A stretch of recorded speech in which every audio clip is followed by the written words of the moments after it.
दिवाळीनंतर जवळपास 2 महिन्यांपासून ज्या प्लेसमेंट प्रोसेसमधून आम्ही गेलेलो आहोत, तर त्या लास्ट 2 महिन्यांमध्ये जे मुलं प्लेस झाले आणि जे मुलं प्लेस नाही झाले, तर याचे कारणं आज मी तुम्हाला पब्लिकली सांगणार आहे. सो जे मुलं प्लेस झाले आणि जे नाही झाले याच्यामध्ये एक अंतर मी पाहिलं, ते आहे माइंडसेटचं.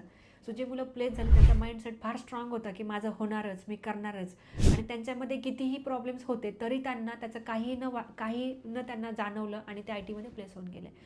अपोजिटमध्ये जे मुलं प्लेस नाही झाले, तर ते इवन हुशारही होते, ते ॲव्हरेजही होते आणि ते खूप याच्यामध्ये पण होते. पण त्यांचा माइंडसेट होता. म्हणजे प्रॉब्लेम कुठे होता? माइंडसेट म्हणजे काय? की आता ही कंपनी अशी आहे, ती अशी आहे, ही पोझिशन अशी आहे, ती तशी आहे.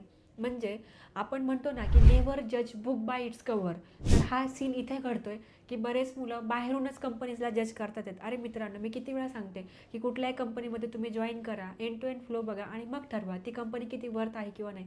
कारण असं कधीच होत नाही, की आपल्या शेजारी बसलेल्या माणसाला कमी पगार आहे, जास्त पगार आहे. नेहमी इक्वल पगार हा नसतोच. का? कारण तो त्याच्या स्किलवरती निर्भर असतो. त्यामुळं ज्यावेळेस तुम्ही कुठल्याही कंपनीमध्ये एंट्री घ्याल, त्यावेळेस तुम्हाला कळते की अरे तिथे सीनियर आहे, तिथं ज्युनियर आहे, तिथं सीनियर मॅनेजमेंटसुद्धा आहे.